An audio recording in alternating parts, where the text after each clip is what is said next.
screen-nya biar langsung ke window-nya.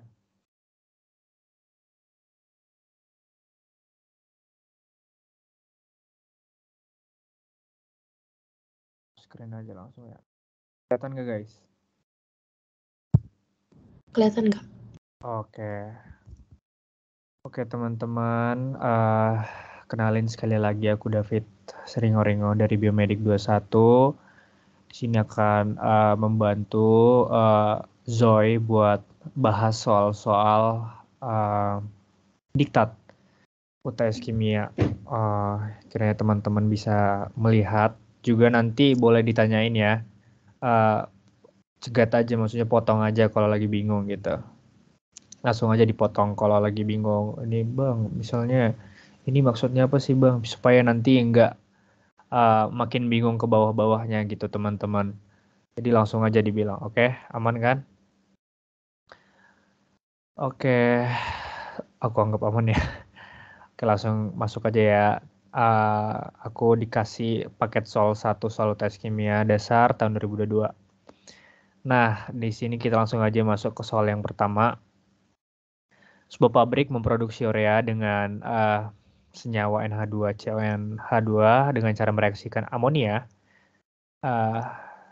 dengan karbon dioksida untuk menghasilkan produk intermediate. Produk intermediate itu merupakan produk pertengahan gitu. Nanti misalnya kan pertama ada zat awal, sebelum menjadi produk dia akan masuk ke produk intermediate dulu gitu. Berupa amonium karbonat, ini karbonat ya. Di sini harusnya juga NH2CONH4 gitu. Karena zat tersebut bersifat tidak stabil, jadi dia harus menuju ke kasih timbangan yaitu senyawa yang kita inginkan gitu. Maka zat tersebut akan terkomposisi menjadi urea dan air gitu. Selain reaksi utama tersebut, gas nitrogen dan hidrogen direaksikan untuk menghasilkan amonia yang dibutuhkan untuk memproduksi urea. Oke. Jadi teman-teman harus yang pertama kali itu kita harus mengerti dan juga tahu senyawa-senyawa rumus kimianya. Nah, yang tadi ada dijelasin amonia itu rumusnya apa? NH3. Karbon dioksida itu apa? CO2. Amonium karbonat itu apa ini? Urea ini apa? Air, nitrogen, dan hidrogen gitu. Oke, langsung aja ke soal yang pertama. Yang A, tuliskan ketiga persamaan reaksi yang terjadi di pabrik tersebut. Asumsikan reaksi berjalan searah. Artinya dia nggak timbal balik, nggak ada kesetimbangan gitu. Arahnya itu kayak, ini kan arah tuh kan ke kanan dia, searah gitu. Searah kan. Jadi dia nggak timbal balik kayak gini. Jadi dia harus arah. Jadi tuliskan ketiga persamaan reaksi yang terjadi. Nah, di sini dibaca pelan-pelan bacanya. Kita memproduksi urea dengan cara mereaksikan amonia dan karbon dioksida untuk menghasilkan produk intermediate berupa amonium karbonat gitu.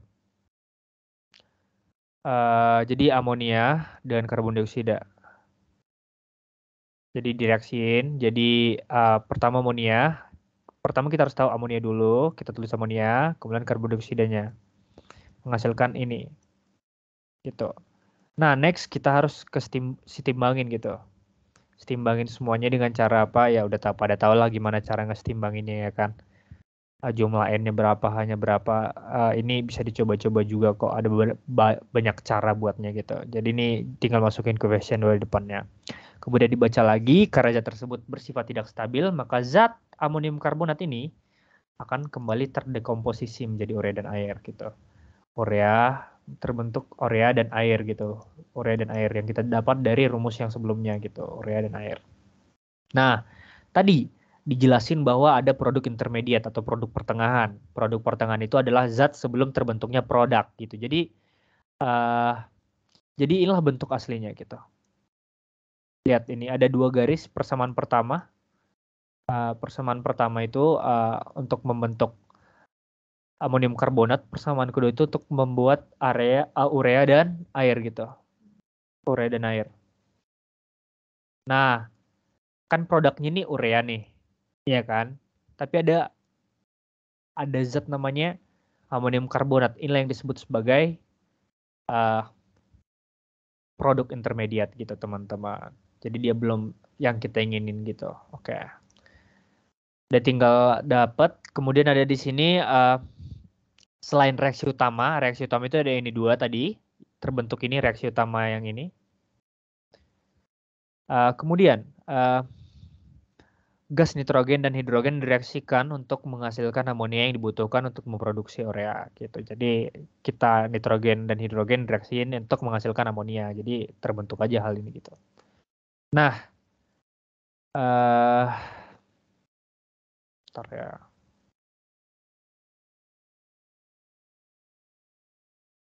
Biar ini biar jelas. Di reaksi utama itu tadi yang ini, yang di bawah sini ya guys. Ini reaksi utamanya, yaitu ini dua. Kemudian ada reaksi perifer atau reaksi selain reaksi utama gitu. Menghasilkan amonia. Amonia ini kembali dinaikin ke sini. Jadi awalnya itu dari nitrogen dan hidrogen dulu gitu. Kemudian masuk ke reaksi untuk membuat atau membentuk produk intermediate berupa amonium karbonat. Oke. Kemudian yang kedua, di sini nggak ada pertanyaan kan? Langsung potong aja ya kalau ada pertanyaan. Kemudian yang B, jika pabrik tersebut ingin memproduksi 72,45 ton urea, jadi jangan bingung di sini ya, ton ini tinggal dikali 10 kali sekian, 10 pangkat 10 kali 10 pangkat sekian gitu. Maka secara stoikiometri berapa jumlah amonia dan karbon dioksida yang dibutuhkan dalam ton. Nah, jadi kadang kan kita agak bingung nih. Kadang kita harus ubah ke kilogram, gak apa-apa diubah kilogram, tapi sebenarnya bisa juga langsung dalam bentuk ton gitu. Tapi agak ribet nanti kamu harus mikirin ininya, mikirin ini. Jadi lebih baik ke gram aja. Karena kenapa ke gram? Karena kita melihat rumus stoikiometri kita itu menggunakan MR berupa gram gitu. Jadi lebih gampang dia. Jadi tinggal masukin aja. Jika pabrik tersebut memproduksi 72,45 ton urea, yang ditanya itu adalah amonia dari karbon dioksida. Oke, kita lihat lagi.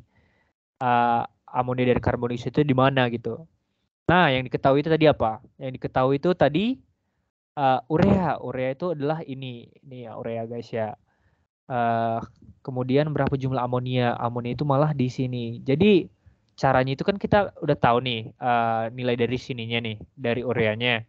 Kita tinggal buka yang kirinya aja supaya nanti sambung ke sini. Jadi kita tahu yang ini, kemudian kita tahu yang ini jadinya, kemudian ke sini gitu. Jadi kita mengetahui amonium karbonatnya dari ureanya, kemudian dari amonium karbonat kita dapetin amonia dan karbon dioksidanya. Oke.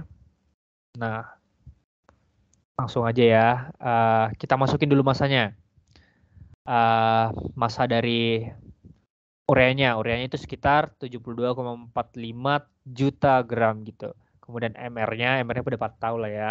Jadi kita harus ingat MR in air lah kita bilang ya, karena dia bentuknya bukan senyawa tapi bentuknya unsur gitu, unsur N, H, C. Jadi N itu sekitar 12, H itu 1, C 14, O 16.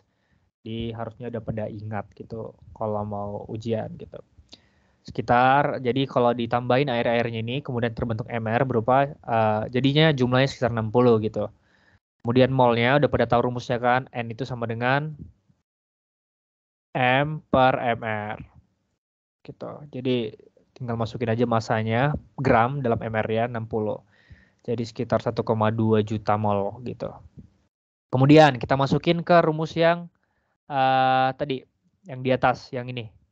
Yang tengah, amonium karbonat, urea dan air. Nah, di sini kan udah didapat nih ureanya. Kita nyari amonium karbonatnya. Nah, udah pada tahu kan kesetimbangan kimia itu. Jadi kita tinggal lihat koefisiennya. Di sini koefisiennya 1, koefisiennya 1, koefisiennya 1. Jadi semua ini memiliki mol yang sama, jumlah bilangan Avogadro yang sama, sekitar mol dari urea itu sendiri gitu, sekitar 1,2 juta mol, oke.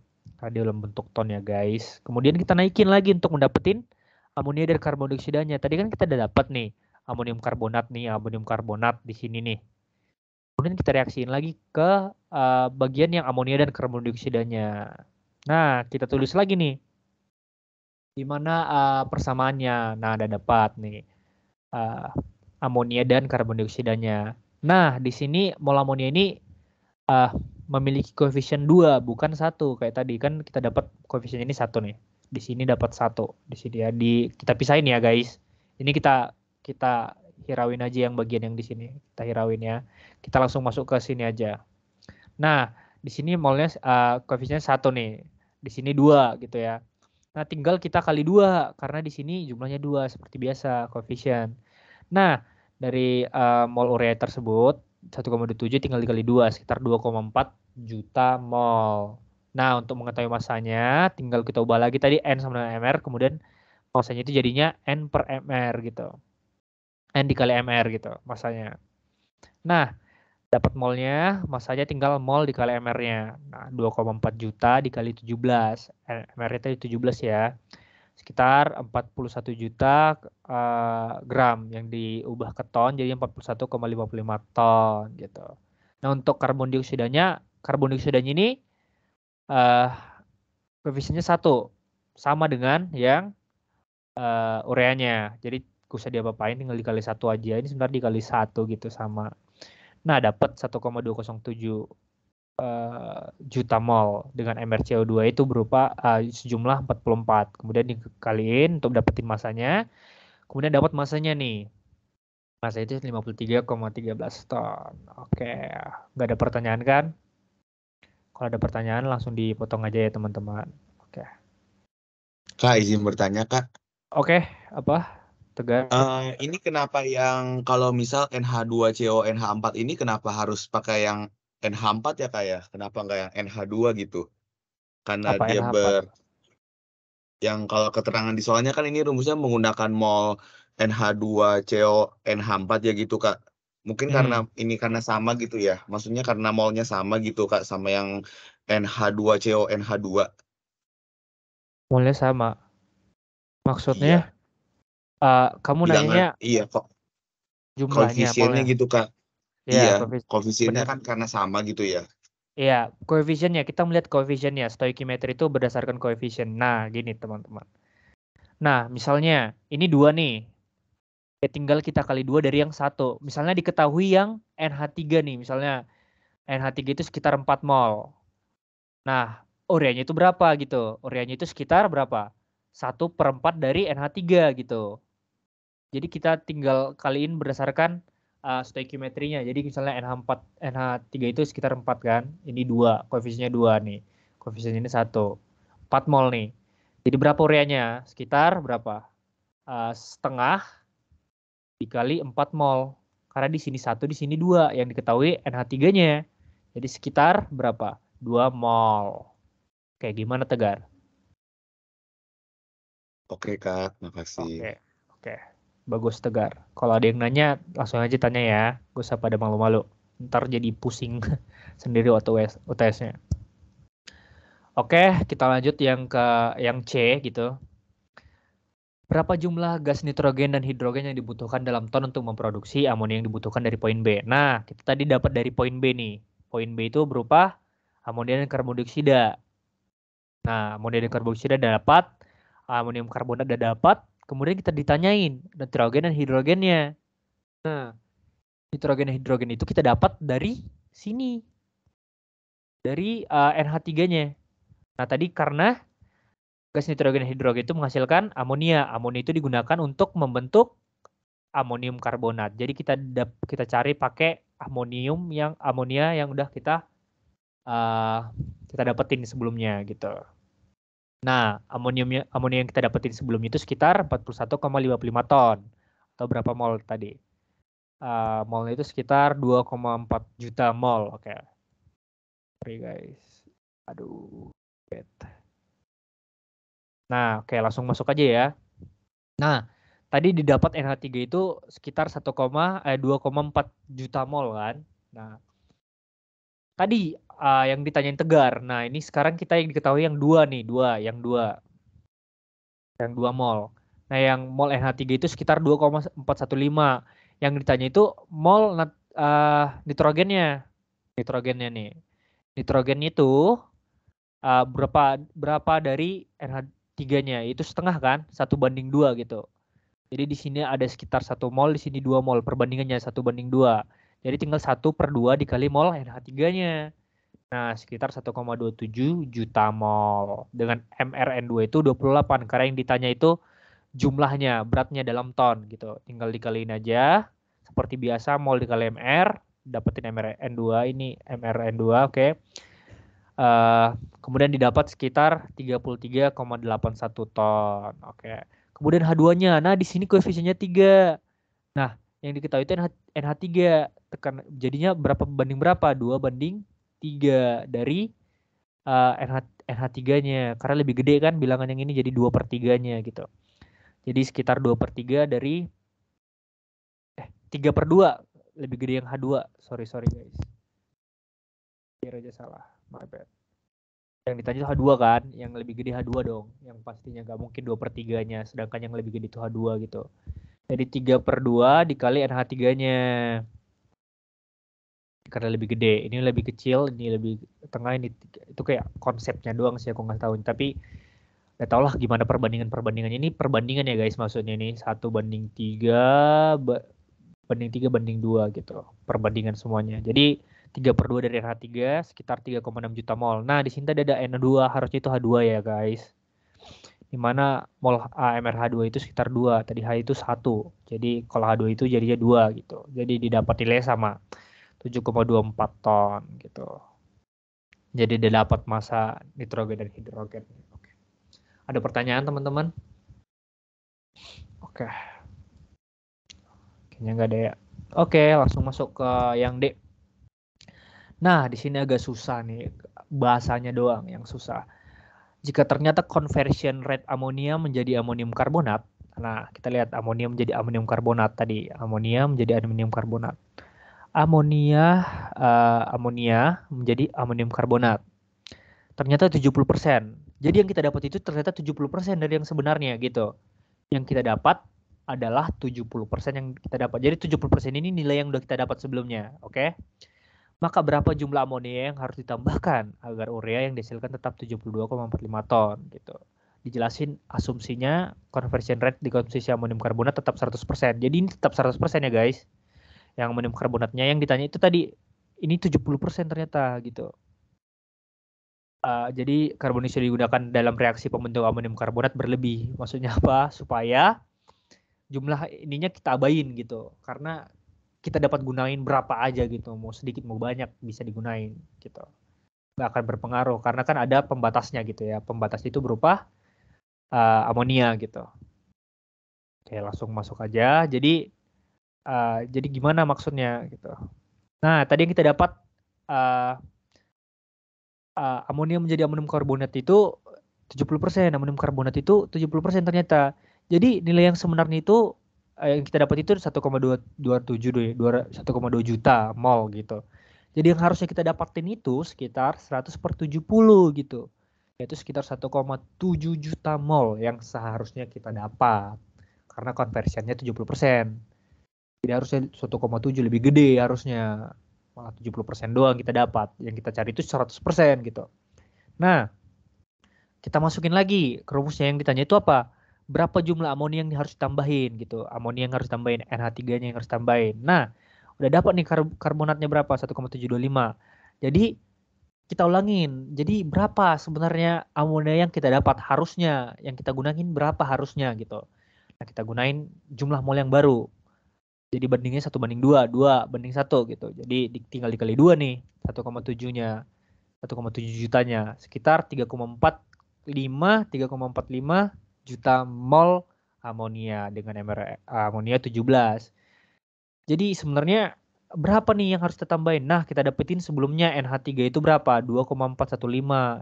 Tapi kan untuk mendapatkan nilai segini berapa amonia yang kita dapetin? Nah, sekitar 3,45. Jadi yang berapa harus kita tambahin? Ya selisihnya dong. Sekitar 1 juta mol NH3 gede juga sih, ya tonton gitu. Jadi massa yang harus ditambahin tinggal digunain rumus stoichiometri biasa, mol dikali MR, sorry, yaitu 17,5 ton gitu. Oke, next. Nah, di sini teman-teman harus tahu diktat udah dijelasin. beberapa rumus persamaan itu, persamaan stoichiometry. Jumlah mol itu berapa partikel. Ini merupakan bilangan Avogadro, yaitu sekitar 6,02 kali 10 pangkat 23 partikel gitu. Atom. Partikel maksudnya, partikel. Sedangkan massa itu rumusnya air per mR, volume itu 22,4, yang ini merupakan STP. STP itu standar temperatur pressure, standar temperatur pressure. Jadi apa itu standar temperatur pressure ya sekitar 0 derajat, sedangkan room temperatur pressure itu ya sekitar 30-an derajat Celcius, bisa dilihat sendiri ya. Jadinya ini kan merupakan pressure-nya nih, volumenya. Kalau gas biasanya di STP itu sekitar 22,4 liter, sedangkan di RTP ada banyak sumber nih. Di RTP itu room temperatur ada yang 24 liter, ada 24,4, 24,2, ada 24,5. Jadi ya tinggal lihat sendiri. Kemudian ada molaritas, ya tinggal dikalikan V dengan V gitu. Oke. Kemudian daftar air unsur yang sering digunakan itu ini. Tapi kalau di yang paling penting itu ya kalian harus hafal si air dari bilangan natural maksudnya unsur-unsur natural HCNOF gitu yang biasa di alam gitu. Paling sering sih digunain. Oke, gak ada pertanyaan kan? Atau ada pertanyaan, teman-teman? Aman? Aman, sejauh ini aman ya guys. Oke, kita masuk ke nomor 2. Langsung aja. Tadi kita udah bahas stoichiometry, sekarang kita bahas mengenai kalor. Nah, di soal berikut ini adalah gambaran kaleng self-cooling. Kaleng tersebut dibuat agar mendinginkan minuman di dalamnya dengan sendirinya. Nah, di sini ada kayak gambar self-cooling 200 gram jus. Jadi kita kan belum mengerti nih, kita harus baca lagi. Kaleng tersebut dilengkapi dengan sistem jaket penyelimut bagian dalam terinsulasi maksudnya. Berisi natrium karbonat atau Na2CO3 yang dapat larut dengan air secara cepat dan secara endotermis. Endotermis itu artinya adalah menyerap panas guys. Nah, dengan rumus kimia seperti ini, udah dijelasin nih rumus kimia dengan delta atau entalpinya itu sekitar 67,7 kilojoule. Jadi dia menyerap sekitar 67,7 kilojoule gitu. Dalam 1 mol ini ya. Nah, konsumen jus tinggal menambahkan air ke dalam jaket penyelimut sehingga kalor yang diserap pada reaksi kimia yang larut dalam air dapat mendinginkan jus. Jadi sebenarnya natrium karbonat ini ketika dikasih air dia akan menyerap kalor sejumlah ini gitu. Nah, jadi intinya karena dia reaksinya cuma searah gitu, jadi natrium karbonat itu harus diganti-ganti teman. Kalau dia nggak searah mungkin bisa diganti, mungkin bisa digunakan berkali-kali karena di searah dia cuma bisa digunakan sekali gitu. Kayak konsepnya hampir sama seperti pembuatan es krim dengan garam, yang dimana garam itu gunanya adalah untuk menurunkan titik beku dari air. Nah, titik beku dari air itu 0 kan, sedangkan garam itu negatif sekian gitu. Jadi lebih dingin lagi dia. Karena dia menyerap kalor gitu. Kemudian, kaleng tersebut berisi 200 gram jus buah, sedangkan jaket penyelimut mengandung 55 gram Na2CO3.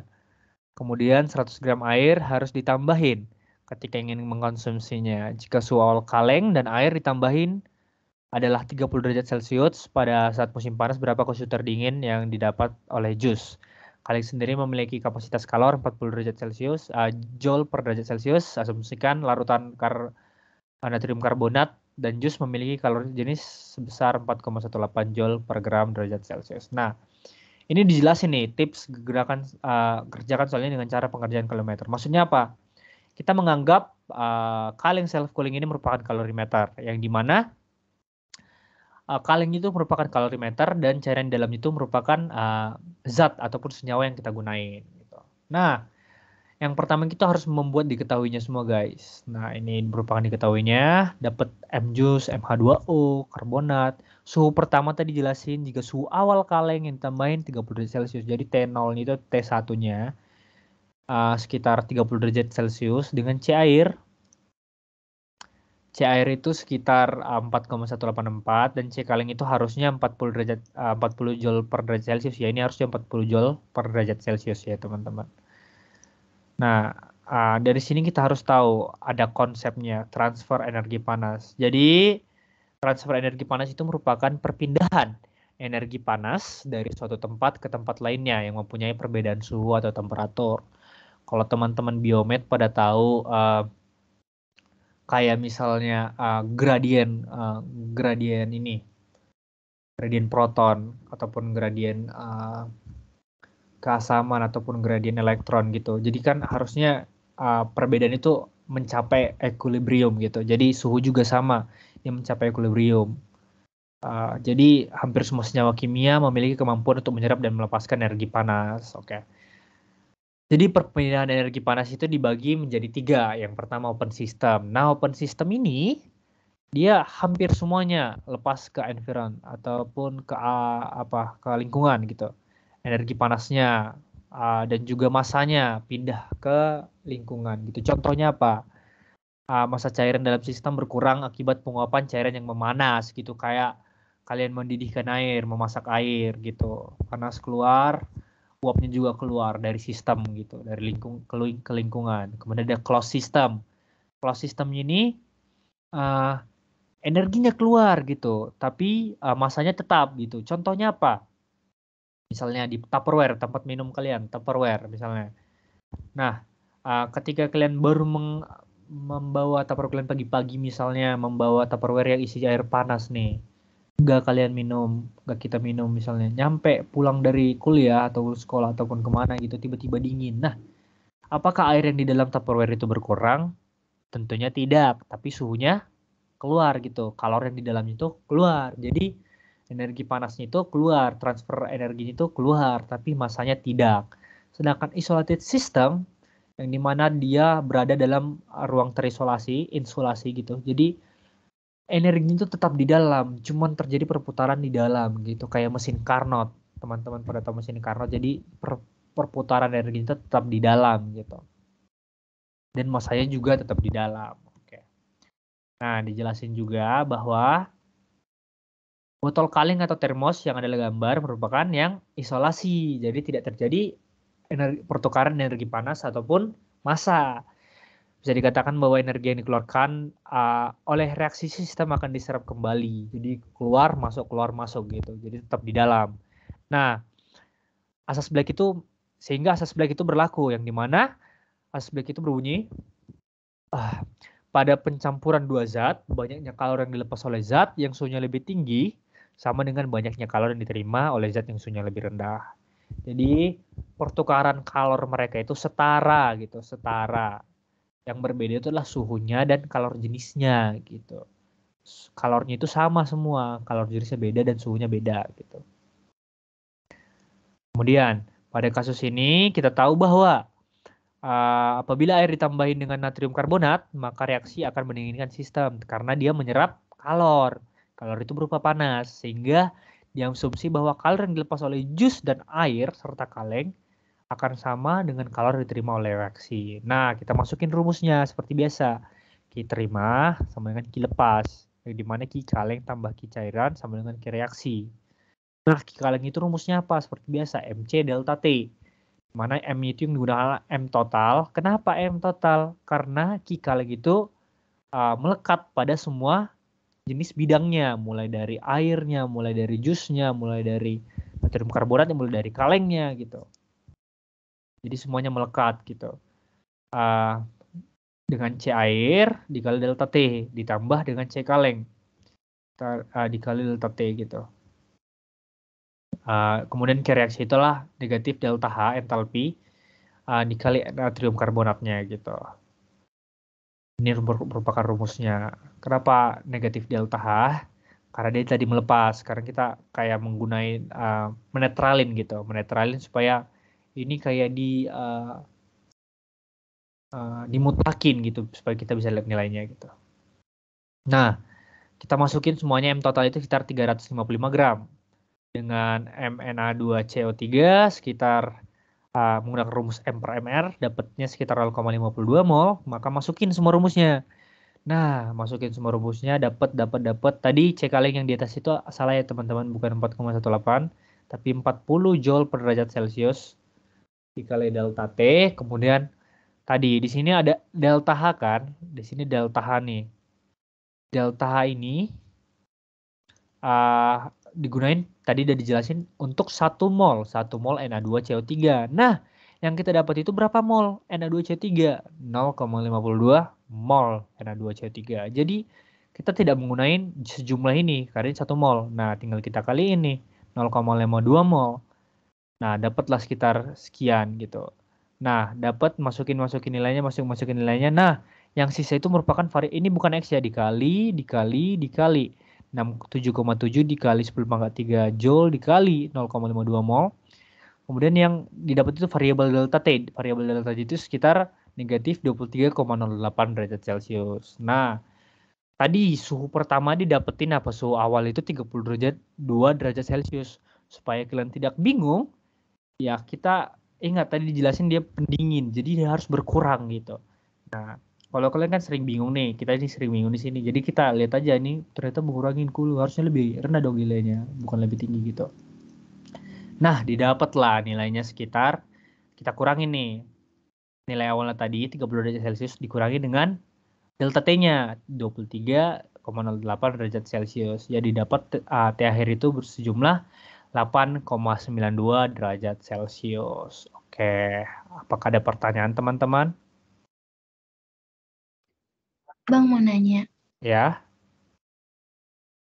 jadi aku mau nanya kenapa apa perbedaannya rumus yang pakai M total sama yang enggak? Kan di Ki Kaleng itu dia pakai M total, yang di Ki cairan itu dia nggak pakai M total. nah oke. Ini kebalik ya teman-teman. Nah, Ki Kaleng itu dia yang di kanan, Ki Cer itu yang sini. Jadi Ki Kaleng itu kita nggak gunain kaleng itu berapa, ini berapa. Karena kalorimeter itu merupakan, ntar aku jelasin ya. Kalorimeter itu dianggap terinsulasi. Jadi kita tinggal menggunakan bagian yang di dalamnya doang, yang di mana itu bagian terinsulasi itu yang tidak mengenai, tidak merupakan tempat ruang hampa gitu. Yang di sini dia ruang hampa juga sebenarnya, tapi self cooling. Jadi dia terinsulasi sebenarnya. Kalau terinsulasi itu pasti ada ruang hampa, yang dimana itu tinggal kita anggap masanya gak ada gitu, karena dia langsung mentransfer energi yang di dalam itu tetap di dalam gitu sebenarnya. Agak susah sih dijelasinnya, tapi sebenarnya itu kayak misalnya intinya itu kita cuman memikirkan C dari kaleng dan delta T dari kaleng. Kita tidak membahas mengenai masanya karena di dalam doang. Sedangkan di kaleng, di cairan itu kita menggunakan massa total airnya gitu. Tapi sebenarnya kalau misalnya C dari jusnya itu beda, kalian harus ganti lagi, tambahin gitu. Jadi M air dikali C air kali delta T ditambah uh, M jus dikali C jus ditambah dikali delta T gitu. Cuma delta T-nya doang yang sama. Jadi sebenarnya itu sih perbedaannya. Gimana Nisa? Masih belum? Oke Kak, makasih.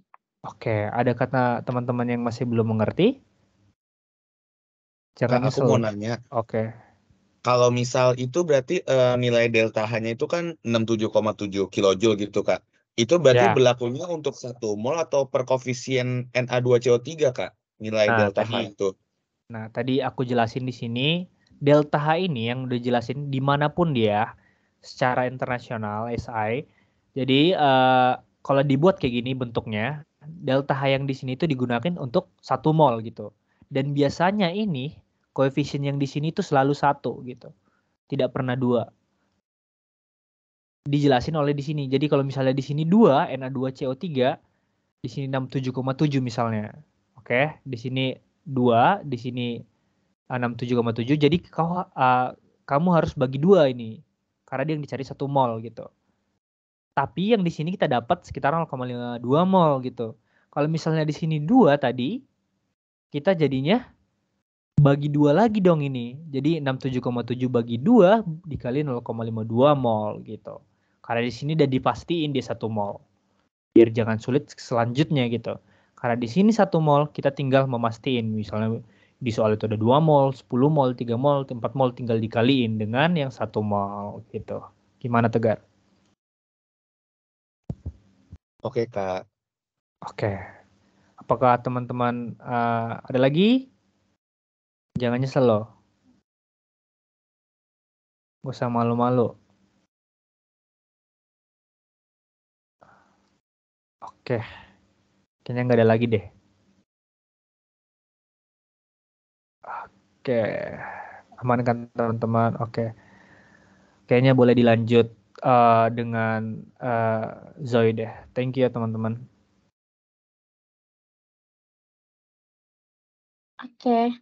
Halo semuanya. Sebenarnya untuk yang soal kedua tuh, oh sorry bentar, aku share screen dulu.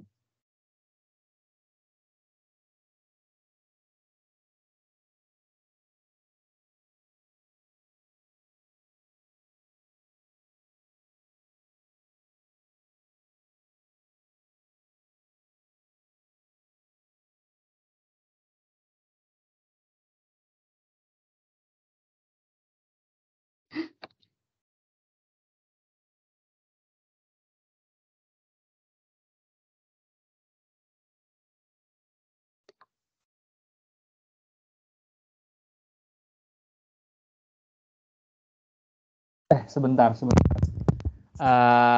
Tadi Belva nanya ya, kenapa 100/70 ya tadi? Nah, kalau dilihat tadi 100/70 karena tadi conversion rate-nya itu 70%. Nah, 70% itu maksudnya apa? Yang udah kita dapatin itu masih 70% dari yang kita punya gitu, yang sebenarnya. Itu hampir sama dengan efisiensi gitu. Ternyata efisiensi yang kita gunain itu 70%. Jadi yang kita gunain itu sebenarnya harus berapa? Harus 100%. Nah, jadi untuk mencapai 100%, gimana caranya? Tinggal 100 dibagi 70 dikali dengan mol yang kita inginin. Oke, Belva. Bisa lanjut. Nah, oke. Thank you David, jelas banget. Sebenarnya untuk yang soal di paket 2 ini, aduh. Sorry guys, bentar ya.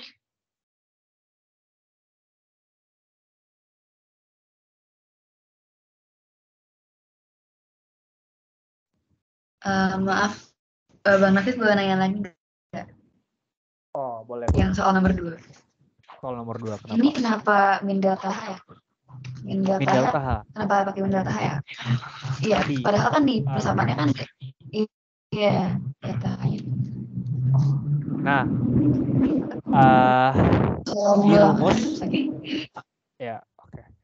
Di asas Black itu, rumus asas Black kita sama dengan Q lepas itu selalu menggunakan min delta H supaya nanti nilainya nggak beda-beda semuanya gitu. Ini rumus awalnya gitu. Memang selalu rumusnya kayak gitu supaya nanti dapatnya sesuai delta T-nya. Misalnya kalau misalnya di soal itu didapat delta H-nya itu sekitar negatif 67,7.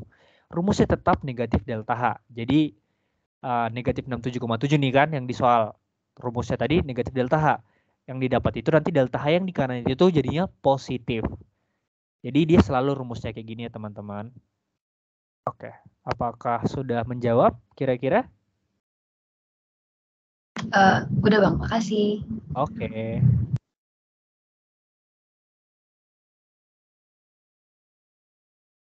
Oke. Aku lanjut ke soal paket 2 ya. Jadi sebenarnya untuk soal paket 2 ini kurang lebih mirip sama soal yang dijelasin sama David di paket 1.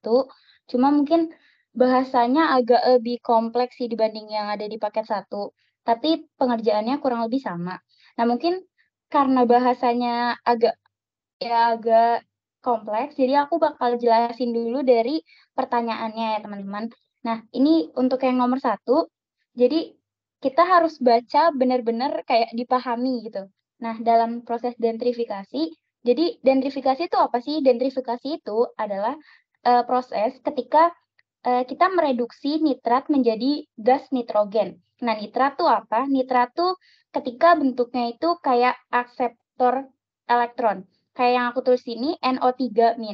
Nah, terus kita diubah ke gas nitrogen. Nah, nitrogen yang dimaksud adalah gas yang formatnya tuh biasa aja yang kita kenal sama ini kayak N2, NO, terus N2O.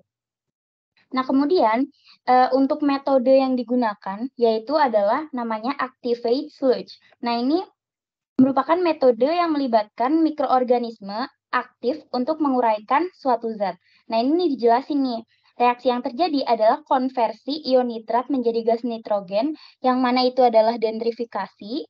Lalu kemudian di sini ada keterlibatan dari asam asetat sebagai carbon source atau sumber karbon. Karena kan ketika si mikroorganismenya ini akan bertumbuh atau dia mau menjalankan metabolismenya, dia membutuhkan suatu zat. Nah, zat itu zat asam asetat. Oke, terus di sini juga udah langsung ditulis ya persamaan kimianya. Kalau nggak salah tadi yang di atas tuh David harus buat persamaannya dulu kan. Nah, itu kalian juga harus aware juga sih kayak cara ngebuat rumus kimianya gimana gitu. Kecuali kayak emang udah kayak gini kan lebih enak ya sebenarnya. Karena kalau misalnya rumus kimianya salah, itu ngaruh banget kan ke bawahnya. Jadi harus hati-hati. Terus kita lanjut ke persamaannya dulu deh. Untuk persamaannya ini, langkah pertama, sama kayak yang udah David bilang, langkah pertama pokoknya kalau kita dapat persamaan atau mau buat persamaan, adalah kita harus memastikan persamaannya itu udah setimbang. Jadi harus disetimbangkan dulu. Nah, di sini persamaan ini tuh udah setimbang. Kayak ya kita bisa cek ini C-nya tuh ada berapa, terus N-nya ada berapa, kayak N-nya ada 8, terus N di kanan dan kiri itu sama. Dan persamaan ini udah setimbang. Oke, terus kita lanjut ke pertanyaan, ke jawaban tadi. Nah, untuk pertanyaan pertama, itu kan tanpa adanya reaksi samping, berapakah yield dari N2 terhadap CH3COOH dalam persen? Oke, jadi kita balik lagi, sebenarnya apa sih yield? Nah, di sini aku jelasin pakai grafik gitu. Mungkin supaya lebih gampang divisualisasi kali ya. Nah, jadi misal kita punya grafik, terus grafiknya tuh nggak linear, jadi dia agak melengkung gitu. Nah, terus ketika, ini kan agak melengkung gini ya. Terus kita tuh mau cari tahu si yield itu efisiensi dari suatu reaksi kimia berhasil menghasilkan N2, karena di sini kan kita cari yield N2 ya. Berarti misal kita tarik garis gini nih. Nah, ini tuh kayak sebelum dia berbelok gitu, sebelum dia berpotong. Jadi ketika dia produksi. Nah, ketika dia udah mau ke arah steady state, nah titik yang pas titik sebelumnya itu merupakan titik yield. Nah, biasanya tuh ini mungkin nanti teman-teman bakal belajar biasanya diaplikasiin di namanya biomaterial. Kayak titik yield ini. Oke, mungkin itu. Terus, nah langkah pertama tadi persamaannya harus setara. Nah, ini bisa dilihat dia udah setara, koefisien perbandingan rasionya udah oke. Terus kemudian kita cari nilai masanya. Nah, ini udah dimention juga tadi berulang kali kayak rumus mol itu apa, terus rumus masanya itu gimana. Sebenarnya bolak-balik sih, kayak nilai mol itu sama dengan gram per mol. Ini biar gampang aja kita pakai satuannya gitu, nanti bisa dicoret kan. Terus, nah kita lanjut nih, kan kita mau cari nilai yang massa tadi. Nah, terus kita cari pertama kali adalah nilai MR.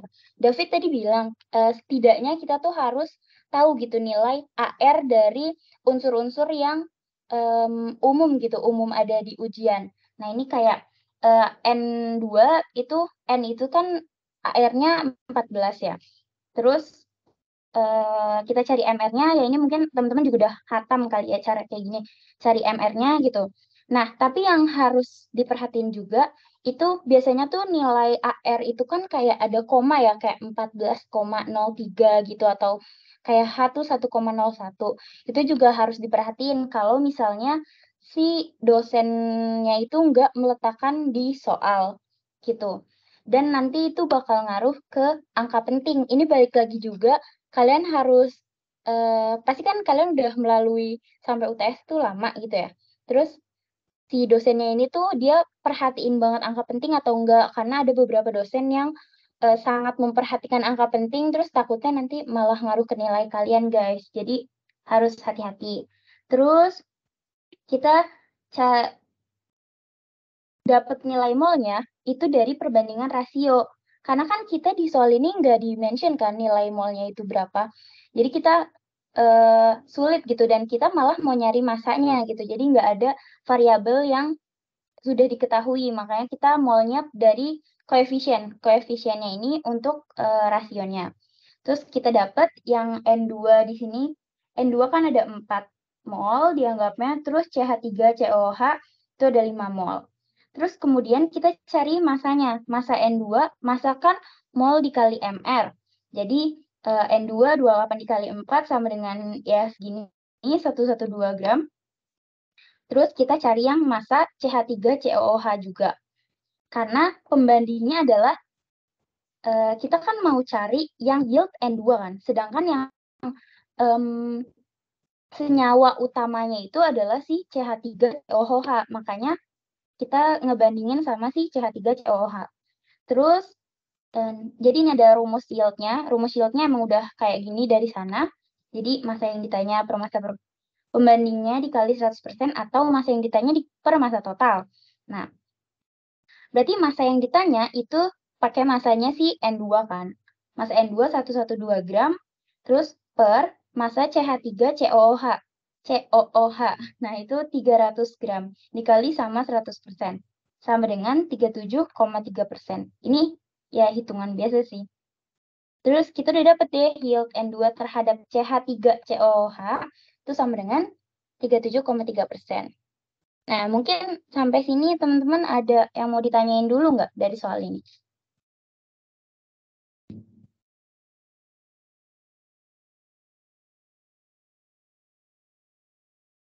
Oke. Aku anggap nggak ada ya. Udah cukup oke. Terus kita lanjut ke yang kedua. Nah, soal yang kedua itu sebuah tangki, ini maksudnya. Tangki berisi air limbah mengandung 6 milimolar CH3COOH. Terus kita tulis nih, si molaritasnya berapa? 6 milimolar. Terus yang NaNO3 itu 7 milimolar. Terus kemudian di sini juga di-mention kayak jika 25% dari CH3COOH dan 15% NO3 minus terkonsumsi dalam reaksi lain, maksudnya kayak dimakan mikroorganisme berarti kan terpakai ya, terpakai. Berarti kita tulis nih, kita hitung 25% dari si 6 milimolarnya itu berapa? Itu kan 1,5 milimolar. Terus yang NaNO3 itu juga NO3 minusnya yang terpakai berapa? Udah dapat 1,05 milimolar. Nah, kemudian kita kan udah dapat nilai yang terpakainya ya. Jadi kita bisa dapat nilai sisanya. Nah, kita hitung nilai sisanya berarti 6 dikurang 1,5 itu nemu 4,5. Terus yang NO3 minusnya juga kita cari sisanya. Nah, terus ini aku gambarin kayak pakai table gitu yang di sini. Kelihatan nggak sih? Oh, sorry.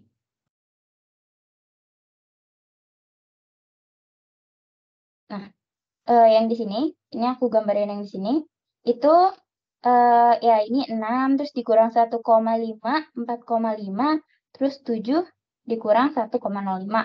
Terus kita dapat sisanya. Sorry. Nah, kemudian dengan menggunakan perbandingan koefisien pada reaksi setara, akhirnya kita bisa dapat nih untuk si reaksi pembatasnya. Nah, untuk nilainya, untuk memastikan kayak ini reaksi pembatasnya tuh siapa gitu kan. Kita kan mau cari tahu gitu kan. Nah, itu kita cari pakai perbandingan koefisiennya. Berarti kan tadi kita udah dapat yang CH3COOH ya. Itu nilainya 4,5 di sini. Nah, itu 4,5. Terus kita cari yang buat NO3 minusnya. Berarti kan 8 yang koefisien yang mau kita cari per koefisien yang udah diketahui dikali sama si nilai sisa molarnya. Terus kita udah dapet nih nilainya 7,2 milimolar. Nah, Terus kita bandingin nilai yang ini kan yang dibutuhkan sebenarnya kan untuk direaksikan dengan si 5CH3COOH. Nah, tapi ketika yang di awal tadi yang di-mention itu nilai yang dibutuhkan yang di awal adalah 7 gitu. Berarti kan nilai yang dibutuhkan gitu logikanya kayak kita butuhnya 7. Kita butuhnya 7,2 yang sebenarnya. Tapi yang di-mention itu cuma 7 gitu. Berarti kan nilai dibutuhkannya lebih kecil daripada nilai dibutuhkan sebenarnya. Nah, makanya dengan kayak gitu, berarti si NO3- yang sebagai reaksi pembatasnya. Gitu. Sampai sini ada yang mau ditanya nggak?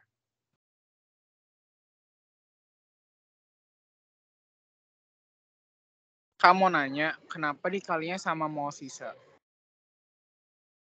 Kenapa?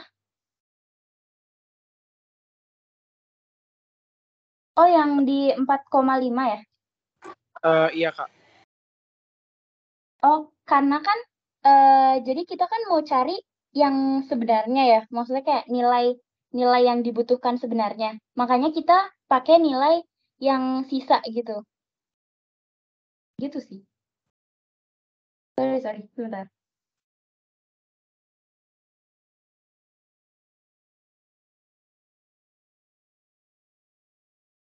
Masih bingung nggak kalau kayak gitu? Kayak kalau misalnya kita pakai nilai mula-mula, sedangkan si nilai mula-mula ini yang akan kita bandingkan gitu. Kalau misalnya nilai sisa, itu kan kita mau cari nilai yang benar-benar gitu. Berarti kan kita harus pakai nilai sisa. Instead of kita cuma menggunakan nilai yang udah di-mention di awal gitu. Kan yang di-mention di awal mau kita jadiin pembanding gitu loh. Nah, buat nambahin Zoe juga, sini kan dijelasin jika 25% dari CH3COH dan 15% dari NO3 terkonsumsi dalam reaksi lain. Jadi kita lebih fokus ke sisanya gitu. Sekarang kita memilih yang sisanya karena yang 25% dan 15% itu udah kita abaikan gitu. Sekarang kita melihat berapa yang nilai aslinya. Nilai asli itu merupakan sisa yang kita dapetin gitu, yaitu sekitar 4,5 mol pada CH3COH dan 5,95 pada NO3. Kemudian kita cari pembatasnya sesuai dengan apa yang kita punya sekarang. Jadi yang 25% dan 15% yang sebelumnya itu udah kita usir gitu, kita buang. Kita nggak peduliin lagi. Sekarang kita melihat yang sisanya gitu. Aman? Kira-kira? Ya, benar. Oke. Jadi kayak udah terpakai gitu. Oh, oke. Kak izin bertanya, Kak. Buat yang itu emang harus kita uji satu-satu gitu, Kak? NO3 sama CH3COOH atau gimana, Kak? Boleh, Itu Zoe. jadi ya, oke. Jadi kan untuk kita tahu yang reaksi pembatas yang mana, kita kan perlu angka yang bisa dibandingkan gitu kan. Kayak apalagi nih nilai koefisiennya tuh beda, jadi kita nggak bisa langsung cuma ngitung satu gitu. Coba kalau misalnya kita ngitung yang langsung NO3-, sedangkan kita nggak tahu nilai yang sisa sebenarnya yang ada di CH3COOH itu berapa. Jadi kita perlu nilai pembanding untuk kita tahu kayak ini tuh sebenarnya angka yang dibutuhkan sebenarnya dari si NO3- itu berapa gitu. Bingung nggak? Nah, buat nambahin sama Zoe gitu. Kalau ingin tahu gimana cara dapetin reaksi pembatas tuh, nah misalnya yang CH3COH nih, kan dapat 4,5 mol. Nah, untuk ngetahuin yang mana pembatasnya, kita coba lihat dulu CH3-nya. Ini biasanya pembatasnya ada dua gitu. Karena di sini biasanya mereka cuma kasih soal itu maksimal 2. 3 juga gak apa-apa sih sebenarnya, tinggal nyoba-nyoba doang. Nah, cara yang pertama itu 4,5 dibagi 5. Nah, dikali 8. Nah, kalau didapat nilainya lebih dari 5,95, yang pembatas itu merupakan NO3 gitu. Nah, kalau mau lihat dari NO3-nya gitu, dari NO3-nya kita lihat gitu.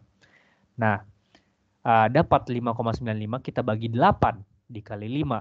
Nah, kalau misalnya nilainya lebih gede daripada 4,5 berarti pembatasnya CH3COH. Nah, di sini udah didapat nih ada ini pembandingnya nih 8 bagi 5 kali 4,5 dapat 7,2. Nah, ternyata dia malah lebih. Nah, pembatasnya itu adalah NO3 gitu. Jadi kita harus tahu dari kalau misalnya matematika kamu cepat nih, misalnya gampangnya nih, ini kan 5 banding 8 nih, kira-kira 4,5 banding 5,95 setara nggak 5 banding 8? Kalau nggak setara, kita lihat yang mana nih yang benar-benar jadi pembatas nih, yang mana nih, misalnya di sini dapat lu 8 nih, berhasil nih 5,95 pembandingnya 8. Ternyata di sini jadinya 3,5 banding 8. Ternyata pembatasnya yang mana?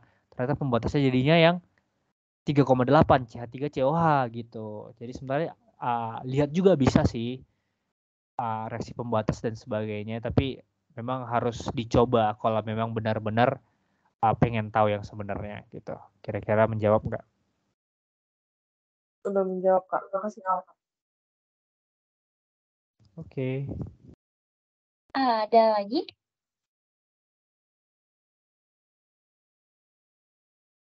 Udah ya. Ya. Berikutnya kita langsung masuk ke soal yang C. Jadi soal yang C ini kan ditanya berapa gas N2 dan CO2 yang dihasilkan dalam gram dari proses tersebut sebanyak 5.000 liter. Jadi di sini dia udah mention ada volumenya gitu kan. Ketika reaksinya itu berjalan. Oke. Nah, kita langsung masuk ke jawabannya. Jadi tadi kan dari soal sebelumnya kita tahu ya nilai molaritas yang CH3COH itu 6 milimolar. Terus untuk yang NaNO3 itu 7 milimolar. Nah, karena di atas sebelumnya itu bedanya kita di atas kan pakai yang terpakai. Nah, sedangkan untuk mencari massa ini kita langsung pakai yang sisa. Kenapa kita pakai yang sisa? Karena pada soal C ini yang mau kita cari itu kita mau cari di bagian produk. Jadi bukan di bagian reaktan. Kalau yang sebelumnya itu kan kita ngebandingin di bagian reaktan ya. Makanya kita pakai nilai yang terpakai untuk cari nilai sisanya. Nah, sedangkan yang di C ini kan kalau misalnya kita lihat pakai table gitu ya. Kalau kita lihat pakai table kayak ini biasanya tuh mula-mula reaksi sama sisa ya. Nah, kalau di bagian produk itu kan di mula-mula nggak ada ya. Jadi kayak kita pakainya yang zat yang ada di bagian sisanya. Terus ya ini sisanya sama aja sih kayak dikurang kayak terpakai 25 berarti sisanya kan 75%. Terus kita hitung kali biasa ke nilai si molarnya. Terus kita juga dikasih nilai volumenya itu 5.000 liter. Terus kita langsung ngitung ke untuk mencari massa itu kan kita perlu tahu nilai molnya. Nah, jadi kita hitung nilai molnya dari data-data diketahui di atas. Yang pertama itu kita cari mol si CH3COH. Nah, di CH3COH ini kan yang diketahui itu adalah nilai dari molaritas sama volumenya. Jadi kalau misalnya kita mau cari mol itu kan rumusnya ada 2 ya. Sebenarnya ada banyak sih, cuma yang basic tuh ada 2, yang gram per mol sama yang volume dikali molaritas. Nah, di sini kita pakai yang volume dikali molaritas. Terus hitung kayak biasa dari angka yang udah diketahui dan ini dia pakai milimolar. Jadi jangan lupa dikali 10 kali pangkat min 3. 10 pangkat min 3 maksudnya. Terus kita bisa hitung biasa, hitung untuk mendapat molnya. Terus begitupun juga yang di NO3-.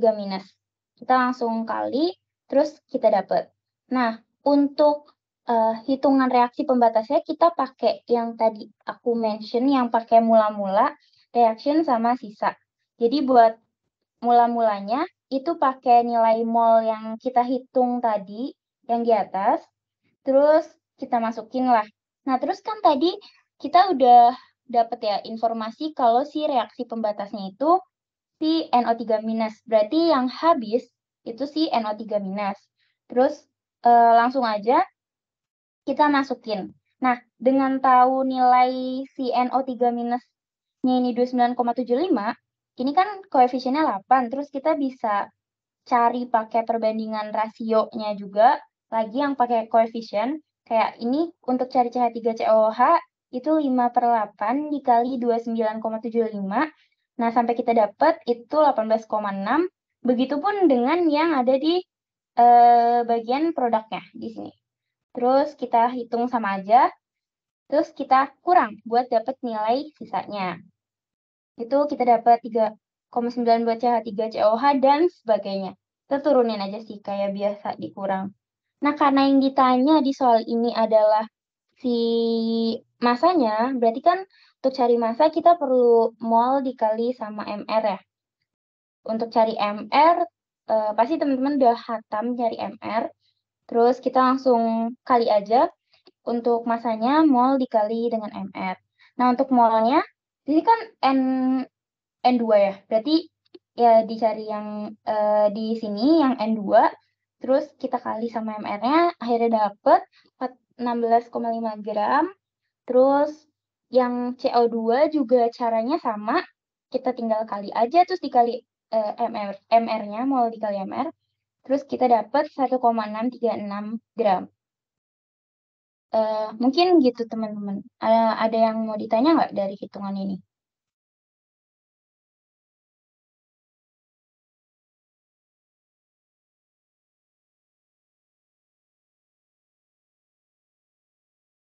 Oke. Kayaknya cukup jelas ya buat hitungan ini. Sebenarnya sama sih, kayak cuma tinggal masuk. Terus kita lanjut ke soal kedua.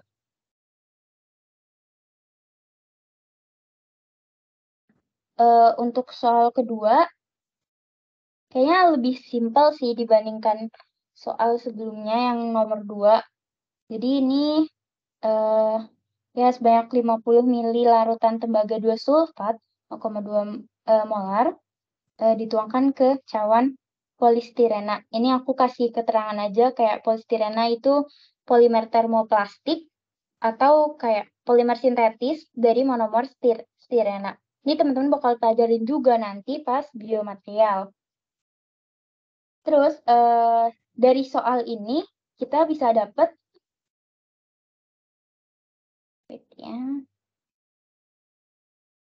Nah, kita udah bisa dapat informasi-informasi ini. Nah, terus ya ini sama sini cuma dari soal aja. Nah, kemudian soal pertama. Yang pertama itu tuliskan persamaan reaksi yang timbul dalam cawan.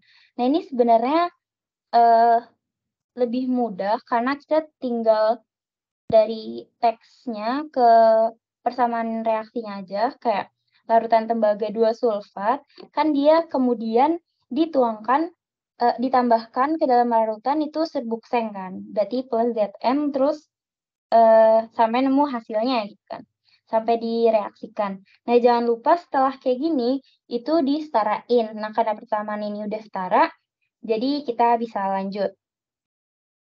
Oke, terus kemudian kita soal yang ke B itu hitung massa logam tembaga yang diproduksi. Nah, kan berarti kan kita cari yang di CuSO4 kan, karena massa logam yang tembaga yang diproduksi. Berarti untuk rumusnya, kalau kita lihat dari yang diketahui, jadi kita balik lagi ke yang diketahui, itu kita punya nilai molaritas sama si volumenya. Berarti kita pakai rumus yang mol untuk molaritas dikali volume, sampai kita dapat nilainya itu 0,01 mol. Nah, kemudian kita juga perlu cari si molnya Zn. Nah, tapi di Zn-nya kan diketahui massa sama AR. Jadi kita pakai rumus yang massa sama AR. Nah, terus kita masuk ke tabel si mula-mula reaksi setara. Nah, itu kita masukin aja dari yang 0,01 mol itu di bagian mula-mula. Terus yang di mol Zn juga di bagian mula-mula. Nah, kemudian ketika kita reaksikan gitu, itu di bagian setara yang Zn itu tersisa 0,005 dan ya yang di Cu sama Zn SO4 itu cuma diturunin aja.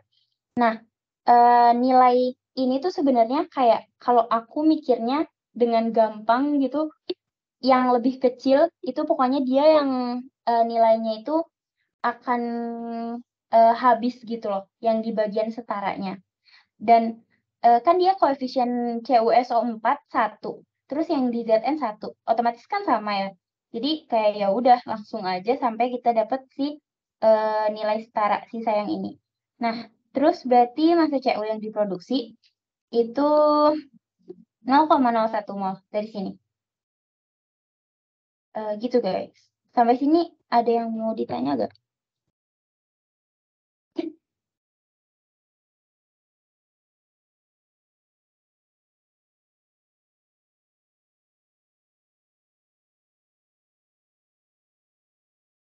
Oke, kayak belum ada ya. Oke, kita lanjut ke yang kedua terakhir, yang C. Jadi, yang C ini kan hitung kalor yang dibebaskan dari eksperimen tersebut. Nah, buat kalor itu rumusnya ya QMC delta T. Tadi udah dijelasin juga ya di yang nomor 2A paket 1. Nah, mungkin yang pertama, paling gampang kita cari delta T-nya dulu. Tadi kan diketahui nilai T awal T akhir. Terus kita dapat nilainya 7 di sini. Terus kita cari nilai massa kan. Nah, tadi udah di-mention juga kenapa dia pakainya massa total. Di sini juga dia pakainya massa total. Terus pertama kita berarti cari massa CuSO4-nya dulu.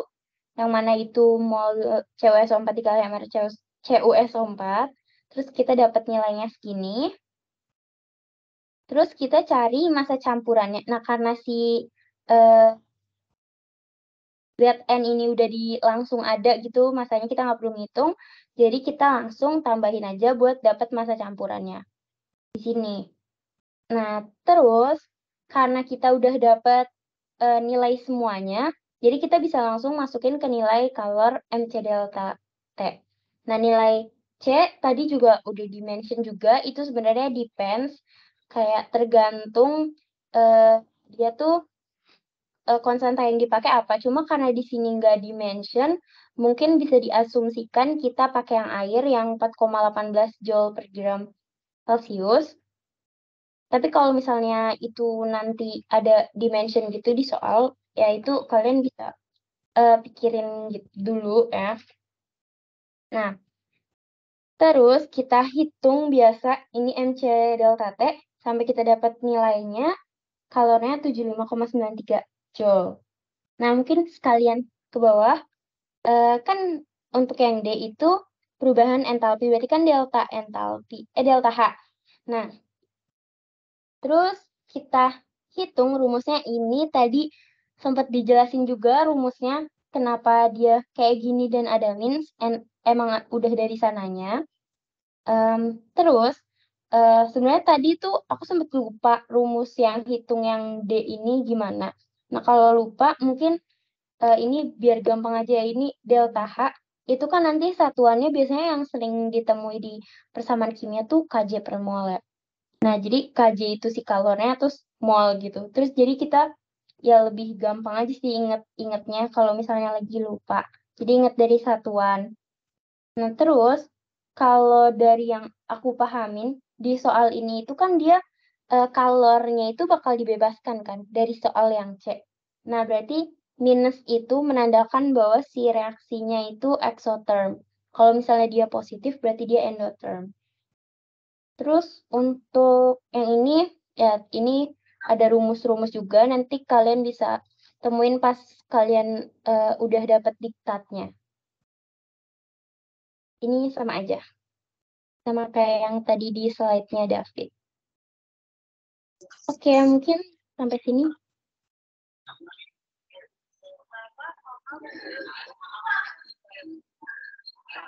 Kak, boleh Kak tadi di slide paling bawah mau lihat rumusnya?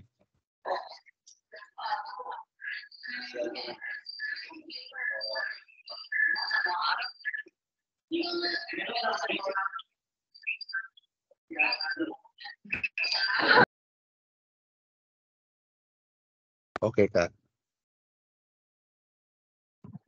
Kak, aku izin nanya.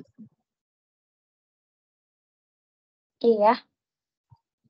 Ini untuk apa? Kertas diktat yang udah di kakak coret-coret dari tadi akan dikirim atau enggak ya Kak? Oh, yang ini ya, yang aku nggak tahu sih. Cuma kayaknya nanti Akpro bakal ngirim yang dari Akpro. Cuma kalau mau yang coret-coret ini boleh sih, nanti aku kirim lewat Akpro mungkin. Oke Kak, mungkin aku boleh izin SS dulu kali ya Kak, yang ini yang terakhir.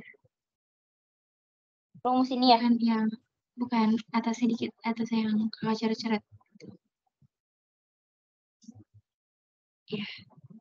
Kelihatan nggak? Bentar.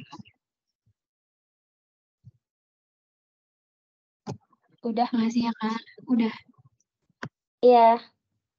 Oke.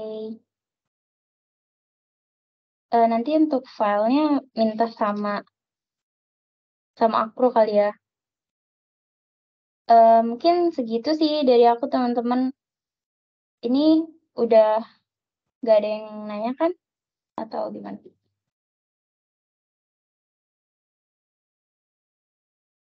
Oke, udah cukup ya. Dari David mau nambahin sesuatu nggak? Kalau aku aman sih, kok ada yang nanya aja. Oke. Kayaknya udah nggak ada yang nanya ya. Mungkin dari aku dan David, sekian buat asistensi Kimdas hari ini. Sebelumnya mohon maaf banget kalau misalnya masih banyak kurangnya. Dan semoga lancar untuk UTS Kimdasnya. Semangat guys. Maaf ya kalau masih banyak kurang. Semangat guys.